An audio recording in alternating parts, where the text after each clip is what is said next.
আজ হলো 11ই মে, আর আজকের দিনই ভগবান শ্রী নৃসিংহদেবের আবির্ভাব তিথি। তাই খুব সকাল সকাল ঘুম থেকে উঠেই ভগবান নৃসিংহদেবকে অধিবাস করালাম।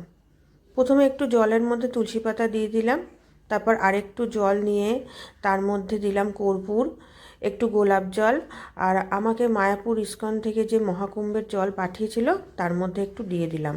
প্রভুজির কথা মতনই সমস্ত কিছু করছি। আর এবার ভগবান শ্রী নৃসিংহদেবের পটচিত্রের মধ্যে প্রথমে দেব হচ্ছে ঘি, তারপরে দেব মধু, আর এরপরে দেওয়া হবে একটু কাঁচা দুধ। এই দিয়ে প্রথমে তাকে অভিষেক করানো হলো, তারপরে একটু জল দিয়ে তাকে স্নান করিয়ে দেব। আর আজকের দিনটি খুবই শুভ। ভগবান নৃসিংহদেব ছোটদের কিন্তু খুব ভালোবাসতেন, আর উনি যা যা আজকে খেতে ভালোবাসেন তা ওনার পছন্দ মতনই সব কিছু ভোগ রান্না করা হবে।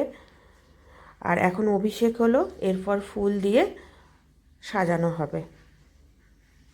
তোমরা কিন্তু অবশ্যই নৃসিংহদেবের পুজো বাড়িতে করো, আর নৃসিংহদেবের পুজো করলে নবগ্রহের দোষ কাটে। রাধে রাধে।